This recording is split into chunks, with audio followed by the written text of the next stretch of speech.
할렐루야, 사랑하는 여러분. 오늘 우리는 재정이라는 중요한 주제를 성경의 관점으로 살펴보려 합니다. 특별히 하나님의 지혜로 세워지는 일상의 재정 루틴에 대해 함께 나누고자 합니다. 돈을 어떻게 쓰고 어떻게 관리하며 어떻게 나눌 것인지에 대한 지혜는 성경에 풍성히 담겨 있습니다. 이 말씀을 통해 우리의 삶 속에 하나님의 질서와 축복이 흘러가기를 축복합니다. 재정의 주권은 하나님께 있습니다. 우리가 첫 번째로 명확히 해야 할 것은 재정의 주권이 하나님께 있다는 사실입니다. 모든 것은 하나님께로부터 왔고 우리는 그분의 청지기일 뿐입니다. 시편 24편 1절은 이렇게 말합니다. 땅과 거기 충만한 것과 세계와 그 가운데 사는 자들은 다 여호와의 것이로다. 우리가 소유한 것처럼 느끼는 재산, 시간, 능력까지도 모두 하나님께서 우리에게 맡기신 것입니다. 따라서 우리는 하나님의 뜻에 따라 신실하게 다루어야 합니다. 하나님의 방식으로 먼저 드리기. 잠언 3장 9절에서 10절은 이렇게 말합니다. 내 재물과 내 소산물의 처음 익은 열매로 여호와를 공경하라. 그리하면 네 창고가 가득히 차고 네 포도즙 틀에 새 포도즙이 넘치리라. 하나님은 우리가 가진 것 중 일부가 아니라 처음 열매를 드리기를 원하십니다. 이것은 단순한 기부나 의무적인 헌금이 아니라 신앙의 고백입니다. 수입의 첫 열매를 하나님께 드리는 행위는 그분을 우리의 공급자로 인정하고 신뢰하는 행위입니다. 계획적인 소비와 절제의 지혜. 누가복음 14장 28절. 너희 중에 누가 망대를 세우고자 할진대 자기의 가진 것이 족할는지 먼저 앉아 그 비용을 계산하지 아니하겠느냐? 하나님은 우리가 무분별하게 돈을 쓰는 것이 아니라 계획과 절제를 통해 지혜롭게 재정을 운용하길 원하십니다.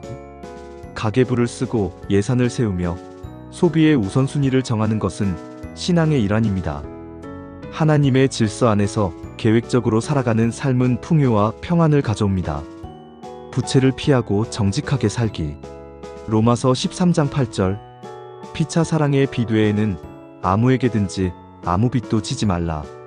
부채는 현대인에게 익숙한 개념이지만 성경은 부채에 대해 경고합니다. 무리한 소비로 인해 생기는 신용카드 빚, 대출 등은 우리의 삶을 속박하고 자유를 제한합니다. 하나님은 우리가 자유롭게 살기를 원하십니다. 가능하다면 빚을 지지 않도록 지혜롭게 생활하고 이미 빚이 있다면 책임감 있게 상환하도록 노력해야 합니다. 나눔과 베풀매 습관. 누가복음 6장 38절. 주라 그리하면 너희에게 줄 것이니 곧 후히 되어 누르고 흔들어 넘치도록 하여 너희에게 안겨주리라. 재정 루틴의 핵심은 나눔입니다. 우리가 가진 것을 나눌 때 하나님은 다시 우리에게 넘치도록 부어주십니다. 나눔은 물질뿐 아니라 시간, 재능, 관심까지도 포함됩니다. 매달 혹은 매주 우리가 도울 수 있는 이웃이나 공동체를 위해 예산을 따로 마련해 보세요. 감사와 만족의 태도. 디모데전서 6장 6절. 그러나 자족하는 마음이 있으면 경건은 큰 이익이 되느니라. 많이 버는 것이 행복의 기준이 아닙니다.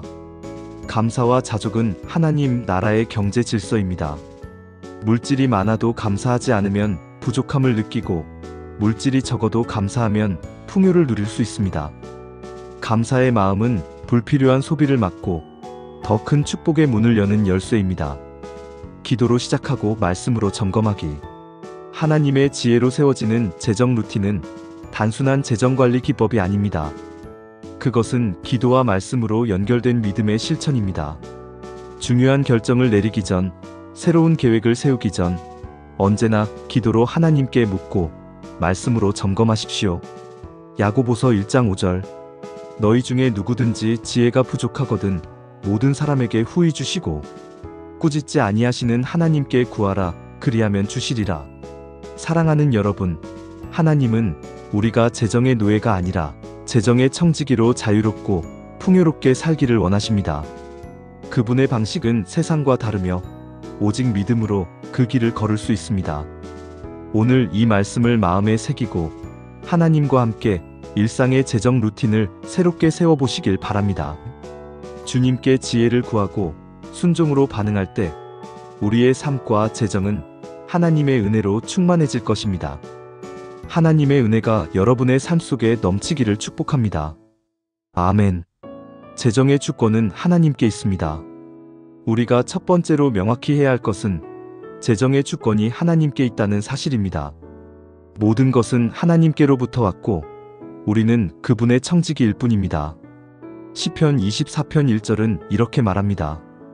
땅과 거기 충만한 것과 세계와 그 가운데 사는 자들은 다 여호와의 것이로다. 우리가 소유한 것처럼 느끼는 재산, 시간, 능력까지도 모두 하나님께서 우리에게 맡기신 것입니다.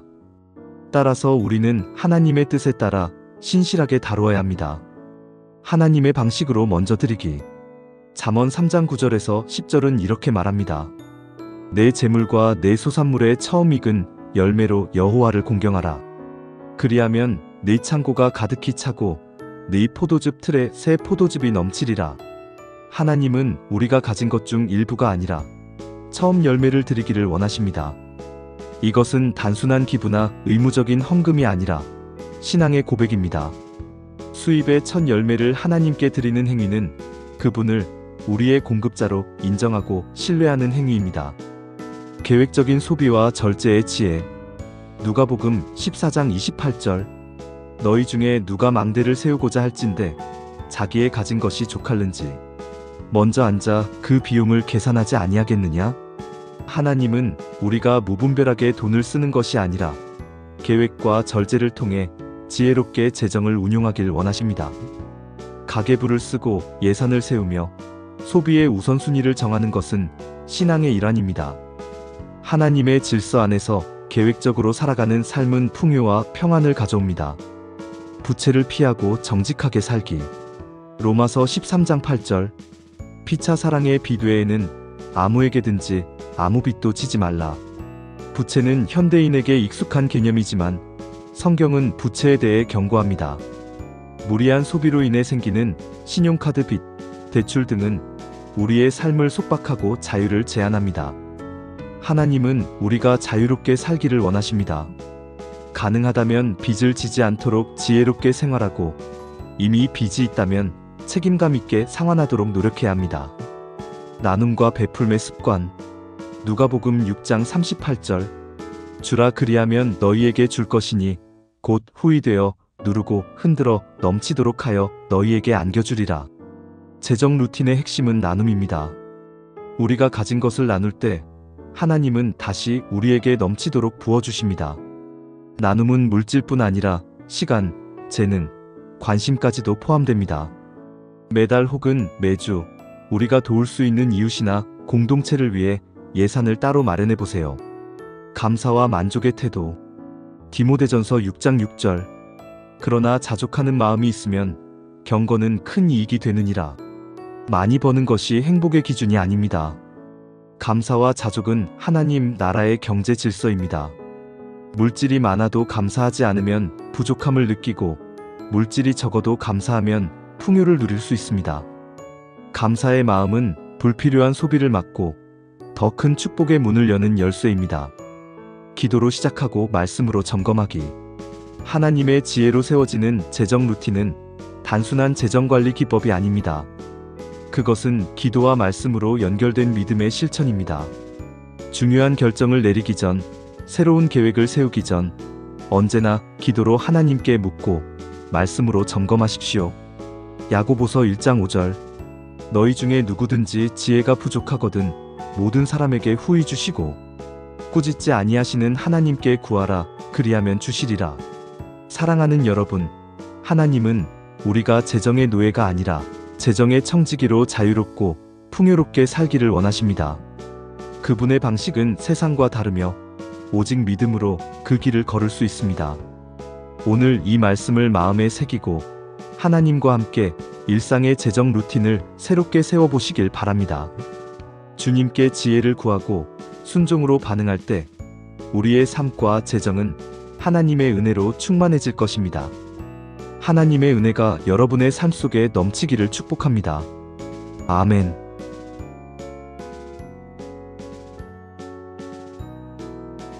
이 영상이 도움이 되셨다면 구독과 좋아요로 함께 해주세요.